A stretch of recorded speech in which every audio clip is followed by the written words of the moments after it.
தேவஜனமே, இன்றைய நாளிலும் கூட கர்த்தர் நம்மோடு பேச இருக்கிறதான வார்த்தை ஏசாயா 30:21 நீங்கள் வலப்புறமாய் சாயும் போதும் இடப்புறமாய் சாயும் போதும் வழி இதுவே, இதிலே நடவுங்கள் என்று உங்களுக்கு பின்னாலே சொல்லும் வார்த்தையை உங்கள் காதுகள் கேட்கும்.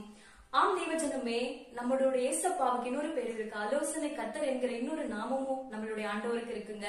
நம்ம சோர்ந்து போய் இருக்கிறப்போ, இல்ல பாதை இது என்ன பண்றதுன்னே தெரியல, பாதையிலே தெரியல அப்படின்னு நம்ம இருக்கிற நிலைமையில பாதை இதுவேன்னு சொல்லி காட்டுகிற நல்ல ஒரு தகப்பன் நமக்கு இருக்காருங்க. நம்ம லோத்தோட சரித்திரத்தை நம்ம பார்த்திருப்போம். சோதோம் பட்டணத்தை ஆண்டவர் அழிக்கும்படியா இருக்கும் பொழுது அந்த லோத்து தாமதிச்சு கொண்டிருக்காரு அவங்களுடைய குடும்பம். ஆனாலும் லோத்துக்கு அந்த ஆபத்து நெருங்க கூடாதுன்னு சொல்லி ஆண்டவர் வேகமா அந்த பட்டணத்திலிருந்து வெளியே அனுப்பும்படியா நம்ம பார்த்திருக்கோங்க. ஒருவேளை இந்த நாளிலும் கூட ஒரு ஆபத்துக்குள்ளாக இருக்கீங்களா? என்ன பண்றதுன்னே தெரியாம நீங்க இருக்கீங்களா? ஆண்டவர் நிச்சயமாய் அவருக்கு நமக்கு நல்ல ஒரு பாதையை காட்டுகிற நல்ல ஒரு தகப்பனா இருக்காருங்க.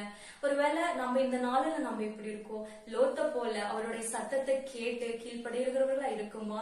இல்ல லோத்தோட மனைவியை போல நம்ம ஆண்டவருடைய சத்தத்தை கேட்காம பின்னிட்டு பாக்குற சூழ்நிலை நம்ம இருக்கோமான்னு சொல்லி நம்ம ஆராய்ந்து பார்க்குங்க.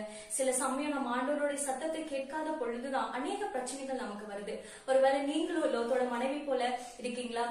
ஆண்டவருடைய சத்தத்தை கேட்க முடியலன்னு சொல்லி இருக்கீங்களா? ஆண்டவர் உங்களுக்காக காத்து கொண்டு இருக்காரு. உங்களோட பேசணும், உங்களோட வாழ்க்கையை அவர் ஆசீர்வாதமா மாத்தணும்னு சொல்லி அவர் விரும்புறாருங்க. நம்ம ஒப்பு கொடுத்து ஜெபிக்கலாமா?